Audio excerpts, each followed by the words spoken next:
vamos a aprovechar para marcar también posteriores, ¿no? Vamos a ver si lo han hecho bien, ¿no? También esta pieza. Fíjense, acá ya está. Tenemos, en este espécimen todavía está la pared y está con los planos, si se han dado cuenta. Vean, acá está la piel. Esta mañana, uno de los del 102 me preguntaba, todo este de chancho, ¿no? Me ha dicho, ¿qué? No, va a ser de chancho. ¿Cuándo has visto un chancho con ombligo? ¿Viste? El escroto. ¿Qué músculo se va sexy? ¿Qué? ¿Dónde está el testículo? Acá está. Vean, el testículo con el cordón espermático. Entonces, vamos a recordar los planos. ¿Dónde está Karen? Creo que Karen. Vengan, ya estamos empezando. Come here, Karen. Creo que querían estar presentes para la retroalimentación. Vengan por acá. Entonces, fíjense, tenemos los planos, ¿verdad? El primer plano es la piel, que hemos dicho que es piel común y corriente, que podemos encontrar en cualquier otra parte del cuerpo.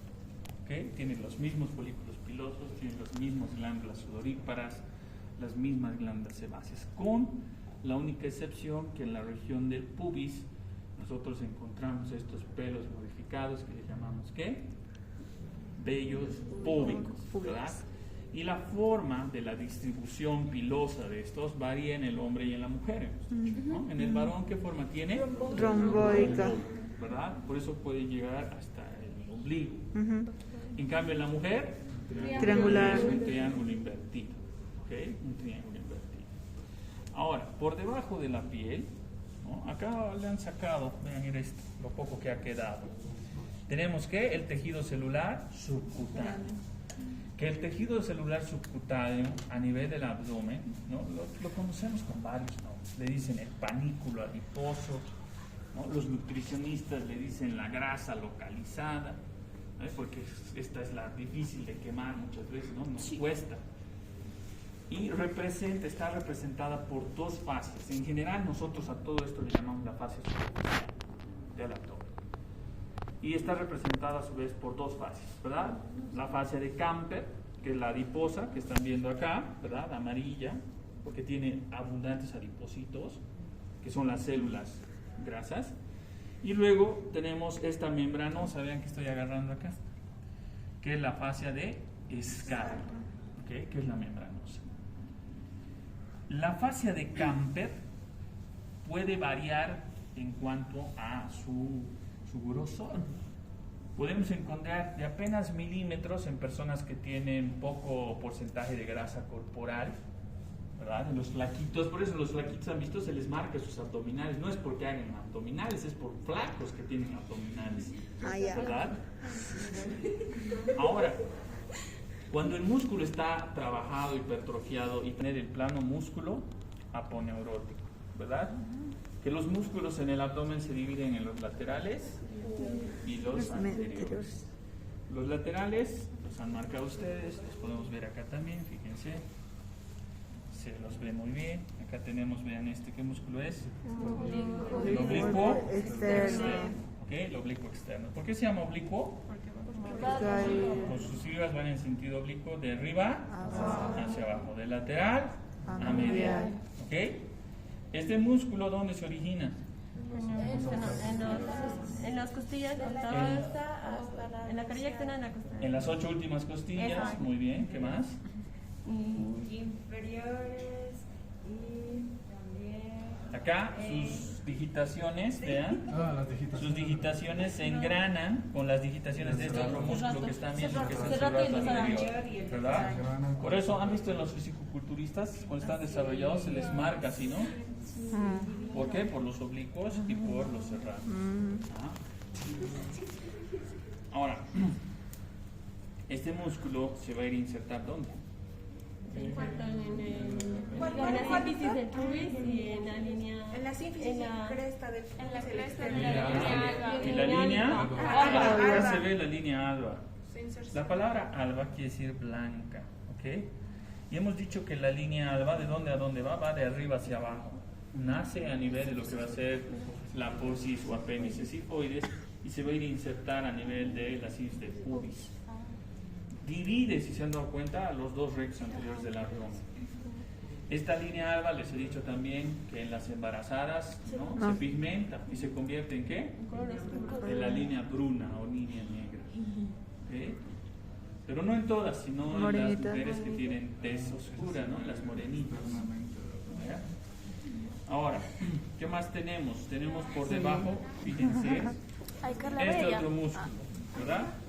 Que se diferencia del externo, vean, externo e interno, ¿verdad? Estamos hablando del oblicuo interno. ¿Por qué se llama oblicuo interno? Porque está por debajo. Exacto, porque es un músculo cuyas fibras siguen en sentido oblicuo y van de abajo hacia arriba. Al revés, ¿se han dado cuenta? Al revés. Este es más pequeño, por eso le dicen oblicuo menor también, y al otro le dicen oblicuo mayor. Es menos potente en cuanto a su acción. Tienen las mismas acciones, pero es menos potente que el mayor. ¿Dónde se origina? ¿El oblicuo interno?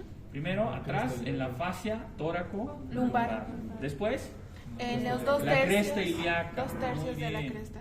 Muy bien, 2/3 de la cresta ilíaca. Después, en el ligamento Inguinal. Por cierto, el ligamento inguinal, que acá lo vemos, ¿por quién está formado el ligamento inguinal? ¿Por la aponeurosis de quién? Del Del oblicuo externo Oblicuo externo. y por las ¿Verdad? fibras anteriores. Este se va a reflejar transversalmente y va a dar origen a otro ligamento, que es el ligamento lacunar o de Gimbernat, le llamaban antiguamente. A este, al inguinal, le llamaban el ligamento de Poupart. Poupart. Y al lacunar le llamaban el ligamento de Gimbernat. Y entre los dos también va a haber otro más, ¿no? Que se va a fijar al pecten o la línea pectina del pubis, que es el famoso ligamento pectíneo o de Cooper. ¿Okay? Son 3 ligamentos importantes que hay en nivel de ese sector, que vamos a repasar igual cuando veamos pelvis. Ligamento inguinal o de Poupart, ligamento lacunar o de Gimbernat y el ligamento pectíneo de Cooper. ¿Estamos? 3 ligamentos. Muy bien.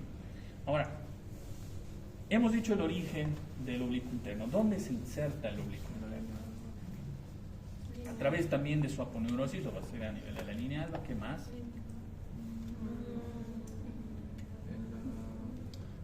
Sus fibras anteriores al conuto. ¿Dónde más se va a insertar?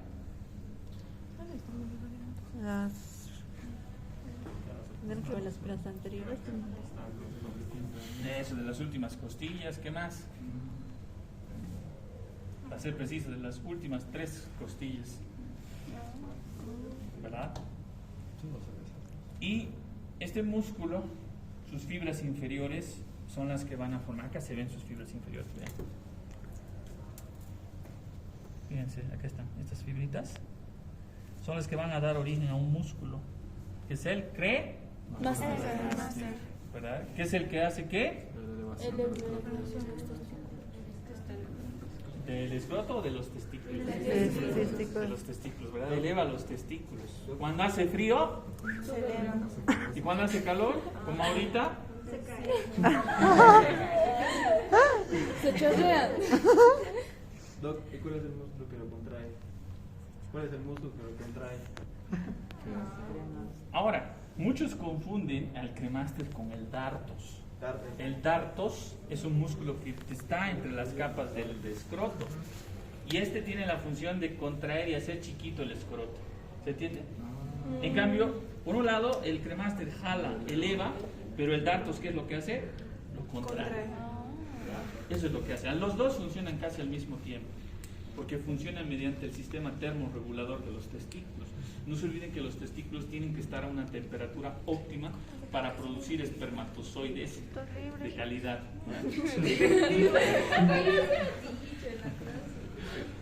¿Cuánto es la temperatura óptima? 36 1 grados. grado por debajo de nuestra temperatura corporal. 35. 1 grado por debajo de nuestra temperatura corporal. No puede estar a la misma temperatura. Por eso, en lo que va a ser la criptorquidia, ¿no? Cuando queda retenido el testículo y no desciende, estas personas tienden a la larga a tener infertilidad, ¿no? Por esa razón.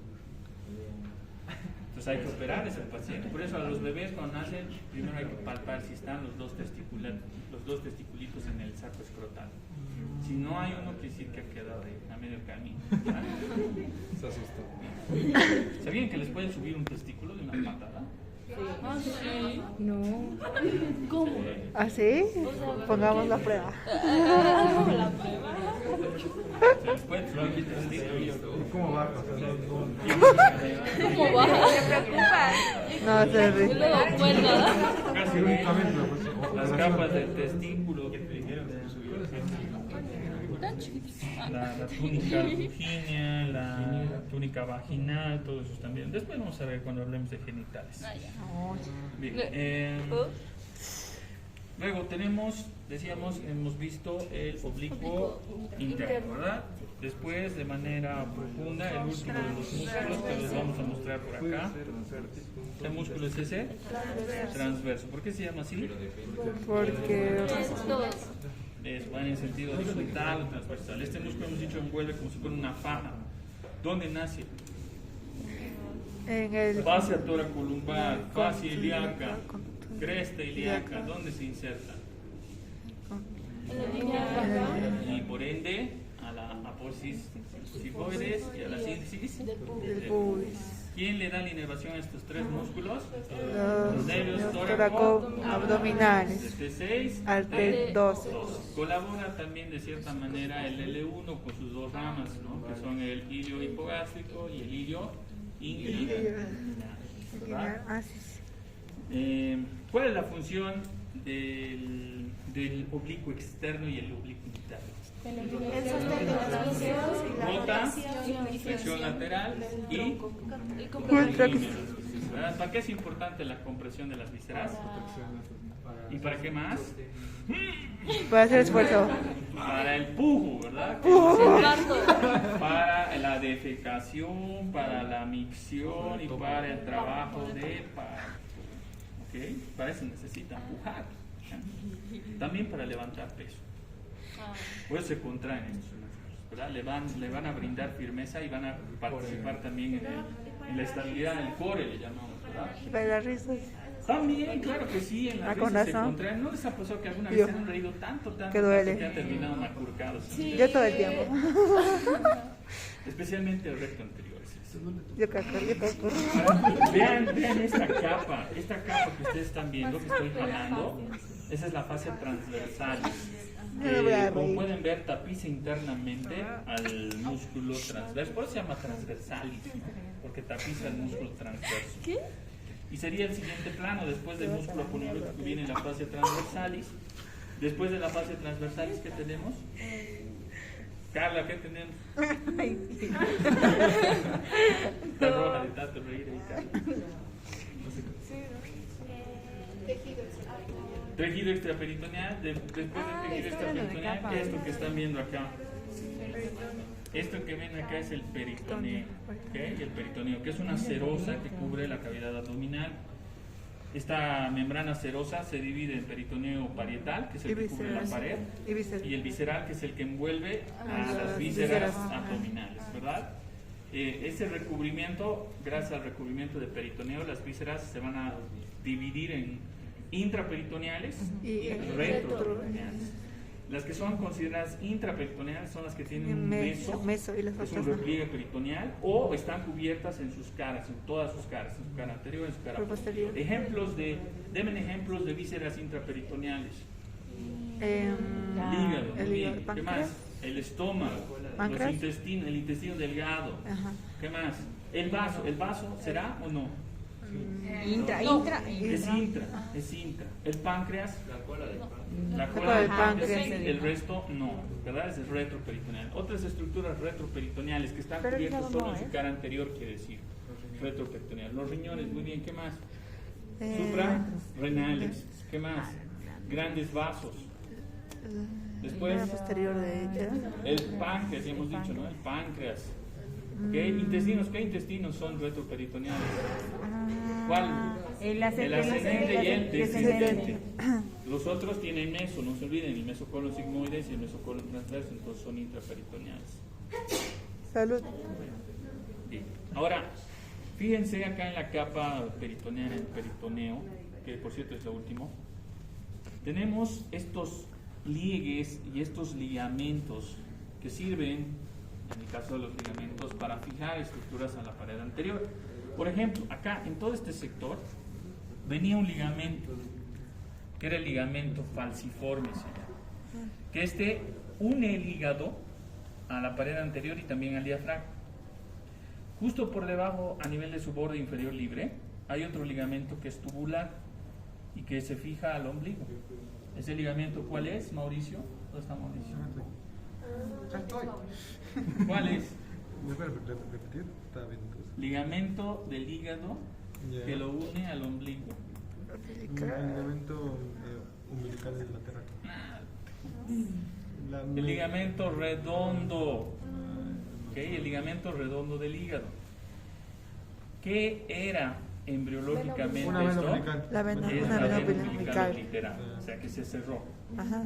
Y no se olviden que esta vena era vena muy importante porque llevaba sangre oxigenada de la madre al feto. Es una sola vena y dos arterias. ¿Qué pasa con las arterias? ¿En qué se convierten las arterias umbilicales? En los pliegues umbilicales mediales. ¿Ok? Los pliegues umbilicales mediales, que son estos que están viendo acá. No confundir los pliegues umbilicales mediales Con media. con el medio, que está acá cortado. ¿Ok? Ese que está cortado y que va en el medio, por eso se llama así. Antes, ¿qué era? El uraco. El uraco, que comunicaba la vejiga con el ombligo. Y luego tenemos estos pliegues que están viendo acá. Estos pliegues, por donde van debajo los vasos epigástricos. Esos pliegues son los pliegues umbilicales laterales, que se forman por el peritoneo que cruza y que está en relación con los vasos epigástricos inferiores. ¿Sí? Son esos tres pliegues que tienen que aprender: medio, mediales y laterales. Medio ya saben que era el uraco. Mediales ya saben que eran las arterias umbilicales obliteradas. Y los laterales ya saben que son los pliegues que se forman gracias a los vasos epigástricos inferiores. La arteria epigástrica inferior que la ven acá. ¿Rama de quién es la arteria epigástrica inferior? Del ilíaco externo. ¿Okay? La ilíaca externa solo va a dar origen a dos ramos importantes. Esta y otra que se va a ir hacia atrás y va a rodear la pelvis, que es la circunfleja ilíaca profunda. ¿Okay? Va a ir a irrigar la región posterior. Nada más. Luego pasa el ligamento inguinal y se convierte en la arteria femoral, que es mucho más importante todavía que el ilíaca externo, porque irriga el miembro inferior. Bien, entonces esos son los pliegues. ¿Okay? Acá se pueden ver estos pliegues umbilicales medio, mediales y laterales. Hablando de los vasos epigástricos, vean acá que se forma un triangulito pequeño, que es el triángulo inguinal o de Hasselbalch.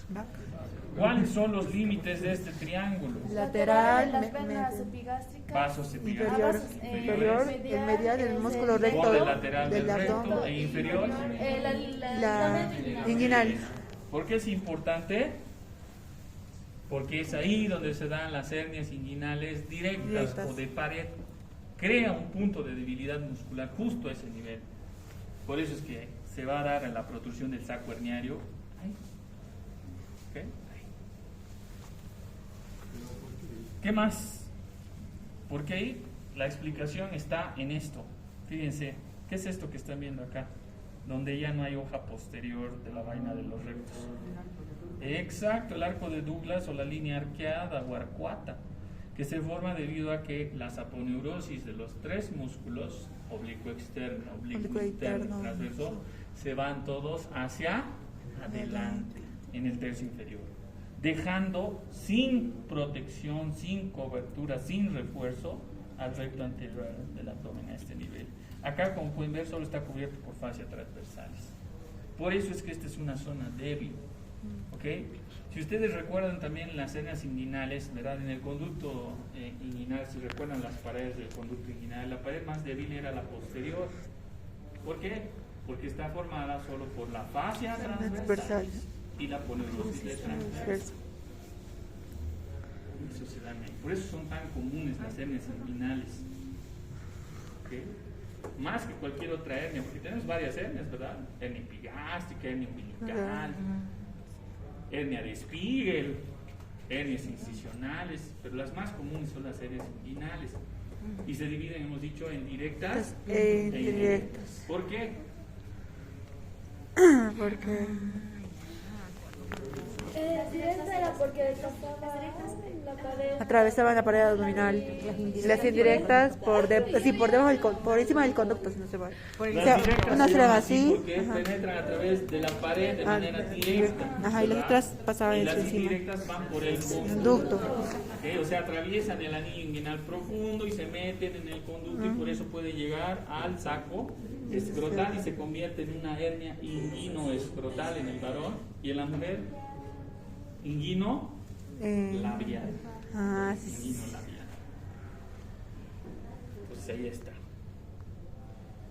La vaina de los rectos, ¿no? Es esta capa que todavía permanece acá, una capa de doble hoja que encierra como si fuera un forro al recto anterior, ¿verdad? Tiene una hoja anterior que están viendo acá, que la hoja anterior en el tercio superior va a estar formada, hemos dicho, por la unión de dos aponeurosis, del oblicuo externo Y el del oblicuo interno. ¿verdad? Y en la parte inferior va a estar formada por la unión de las tres aponeurosis. Ahora, la hoja posterior en el tercio superior va a estar formada por la unión de la aponeurosis del oblicuo interno y del transverso. Y en la parte inferior no hay hoja posterior, ¿sí? Como han visto. ¿Para qué sirve la vaina de los rectos? Va a proteger, va a aislar, va a separar al músculo recto anterior del abdomen. Hablando del recto anterior del abdomen, acá lo tenemos. ¿Por qué se llama recto? Sus fibras van ¿de dónde? De abajo hacia arriba. ¿Dónde se origina? Sínfisis del pubis y cuerpo del pubis. ¿Y dónde se inserta? En la cara anterior de la posifoides y de los cartílagos costales del quinto al séptimo. Ok, al séptimo. Del quinto al séptimo. Esto, como pueden ver, sus fascículos están separados por estas interrupciones tendinosas que le llaman las metámeras, las famosas metámeras. El número de las metámeras puede ser variable. Hay personas que se han descrito que tienen hasta 10. Por lo normal, por lo general, solo son 3, que dividen en 4 porciones del recto anterior. ¿Estamos? La forma de estos también muchas veces es asimétrico. De un lado puede estar y todo, ¿no? Completamente asimétrico el lado derecho del lado izquierdo, o a veces podemos encontrar cierto grado de simetría. Eso importa muchas veces en el fisiculturismo, también es calificar. La genética también manda, ¿no? Por eso San Arnold, ¿no? San Arnold Schwarzenegger tenía todo perfecto, ¿no? Los mejores pectorales de la historia, las mejores vistas. No necesariamente. Chorrea.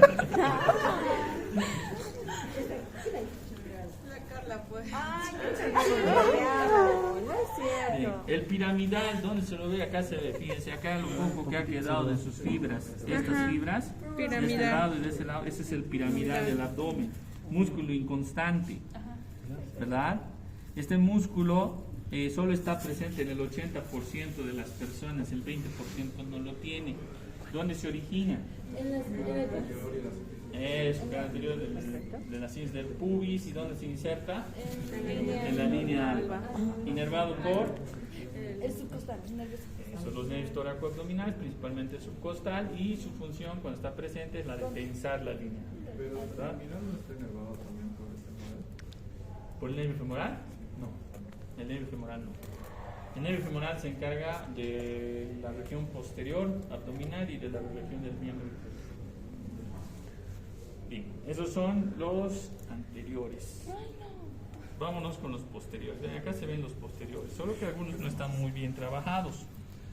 Por ejemplo, fíjense acá.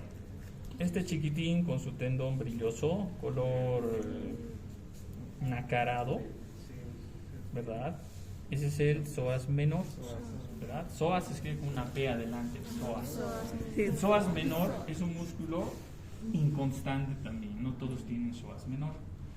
Este músculo se origina de las apófisis transversas de los cuerpos y los discos intervertebrales entre la T12 y la L1. ¿Dónde se debe insertar? Se debe insertar a la eminencia ileopectínea o ileopúbica. Hasta ahí nomás llega. En cambio, el que está por debajo, que es este grandotote, bien ancho, ¿verdad? Es el psoas mayor. Este se origina de las apófisis transversas, de los cuerpos vertebrales, de los discos intervertebrales, desde la T12 hasta la L5. ¿Dónde se debe insertar? Este va a cruzar el canal femoral, es decir, el ligamento inguinal, y va a llegar finalmente al trocánter menor del fémur. Los dos están inervados por las ramas anteriores de los nervios lumbares, L1, L2, L3. ¿Cuál es la acción del menor? El menor actúa al fijar la región de la pelvis y también la región lumbar. Para la acción del otro, ¿cuál es la acción del otro? Es el principal músculo flexor de la cadera. Hace esto, ¿verdad? Flexiona la cadera. Flexiona la cadera. Es el músculo principal flexor de la cadera. ¿Quién sería su antagonista? Exacto, ¿no? El glúteo mayor. Pues las chicas, ¿no? Nos ven en el gimnasio haciendo extensiones de cadera. ¿Por qué? Porque están trabajando glúteos. Y los varones trabajando bíceps, ¿sabes? ¿Por qué? Porque dicen que las chicas se fijan en los bíceps y los chicos nos fijamos en el corazón. Allá. Mira la personalidad.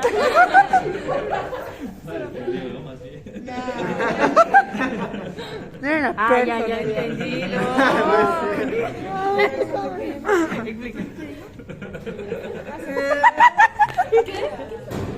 ¿Qué se forma? Luego, tenemos este músculo. ¿Qué músculo es ese? El ilíaco, vean, está ocupando la fosa ilíaca. De este lado está peor, ¿no? No hemos trabajado, no lo han limpiado, De este lado está un poco mejor. Entonces, ese músculo que ven acá, ocupando casi toda la fosa ilíaca, ese es el ilíaco. ¿Sí? Este se origina, como pueden ver, del labio interno de la cresta ilíaca, del ligamento, del famoso ligamento sacroiliaco, y se va a ir a insertar a nivel también del trocánter menor del fémur. Su función es la misma que el psoas mayor, flexiona la cadera, y su inervación está dada por el nervio femoral. Este sí está inervado por el nervio femoral, que está viniendo por acá abajo, por si acaso. Está pasando entre el psoas mayor y el ilíaco, el nervio femoral. Es un nervio grueso que surge de las raíces L2, L3 y L4. Bien. Luego nos falta este, que acá está medio camuflado en relación con los riñones. Lo voy a abrir un poquito esto para que puedan ver. Vamos a hacer un poco de disección Roma. Ahí lo ven, este musculito. Sí. Ese es el cuadrado de los lomos o cuadrado lumbar se llama. Este es un músculo que, bueno, su origen y su inserción es debatible entre los autores, ¿no? Los autores, por ejemplo, en Gray nos dice que va de abajo hacia arriba, y en Moore nos dice que es de arriba hacia abajo. ¿Y para usted cuál es? Depende, va a decir. Depende. Depende de quién pregunte. Pues, Normalmente, Carlita, ¿va? Moore dice que se origina de la última costilla flotante, de la doceava, de las apófisis transversas de L1, L2, L3, L4, y se va a insertar a nivel de la cresta ilíaca. ¿Okay? Pero Gray nos dice que más bien nace de la cresta ilíaca y se va a insertar a la última costilla y a las apófisis transversas de las vértebras que mencionamos. ¿Y a quién creemos? Depende, pues, ¿a qué libro leen? ¿Cuál eres tú? Ahora, la acción de este músculo. Este músculo, cuando se contrae, ayuda a fijar y estabilizar la cadera, y también ayuda a estabilizar la columna vertebral, además que deprime la última costilla, por si acaso. Por ende, es un accesorio. Un traumatismo encefalocraneal. Ya vamos a terminar. Mis zapatos. músculo también se contrae cuando nosotros levantamos un objeto pesado para fijar y estabilizar la columna vertebral. Por eso que en los viejitos, ¿no? Cuando levantan muchas veces un objeto pesado de golpe, Muy tieso, espalda, muy ¿no? tieso. Por la contractura de este músculo. Una señal de vejez es eso, por si acaso. Y empiezan Esa a escala. No tengo eso. Yo soy vieja, dije puede ser. Bien, es mi diario. Entonces, esos son los músculos de la pared posterior. También en algunas bibliografías consideran a este músculo como parte de la pared posterior. Exacto, ahí lo ven, el diafragma, ¿verdad? Este es el diafragma. El diafragma es un músculo que tiene forma de una cúpula, ¿verdad? Es un músculo, ustedes ya saben que es el músculo principal de la respiración. Tiene una porción periférica fibrosa muscular, como pueden ver, y tiene una porción central tendinosa. A la porción central tendinosa le llaman el tendón central o también llamado el espejo de von Helm. Justo a ese nivel, como pueden ver, atraviesa algunas estructuras de importancia, ¿no? Como como el esófago, la aorta, la vena cava. Tiene tres orificios importantes que son justamente de esas tres estructuras. Vena cava, que está más arriba, luego viene lo que es el hiato esofágico y más abajo el hiato aórtico, ¿no? ¿Quién le da la inervación al diafragma? Pregunta de kinder. ¿Cómo de kinder? No. ¿Cómo decir eso? Guau, de guardería. Inervación del diafragma, a ver, Daniela.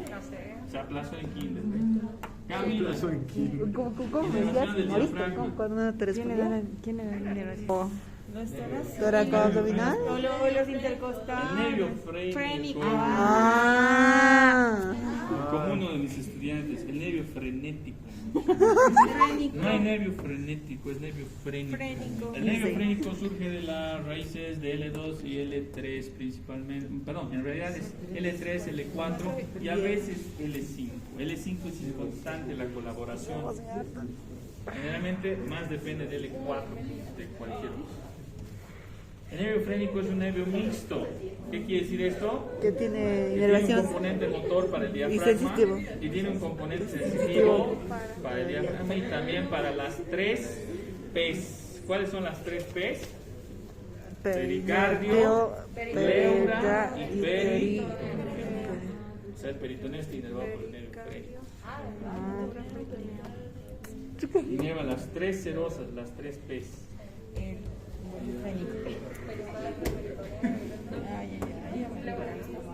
También aparte del nervio frénico, porque el nervio frénico le va a dar la sensibilidad a la parte central, pero a la parte periférica, ¿quién le da la sensibilidad al diafragma? Los intercostales. Ahí colaboran los intercostales. ¿Qué causa la irritación del nervio frénico? Sí, un reflejo. ¿Qué reflejo? Ay, tenía eso. ¿Cuál? ¿Cómo que pongo? ¿Cómo que plato? Ya. El hipo. Ah. El hipo. ¿Y cómo se irrita? Ustedes preguntarán el nervio frénico. Eso. Por la distensión del estómago. Cuando comen mucho, ¿verdad? Se Toman harta distiende y cerveza. presiona el nervio frénico. Ya. Por eso, lo mismo. Cuando la Carlita, Pero cuando se la le- Carlita, cuando pero- la Carlita. Pero cuando estén con hipo se dan un shotcito de whisky. ¿Vino?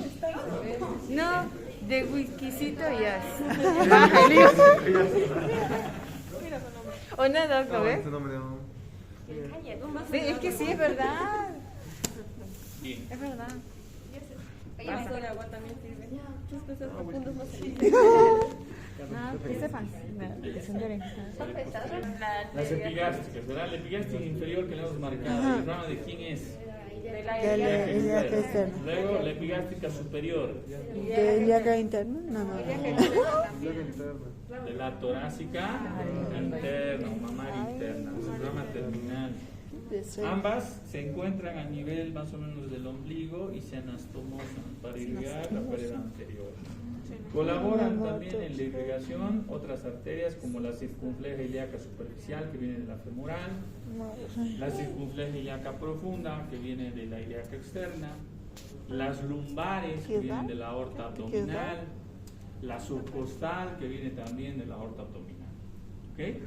Todas esas también colaboran, incluyendo en los sectores superiores, en los segmentos superiores, ¿no?, de los hipocondrios, las arterias intercostales. Ahí está, ese es irrigación.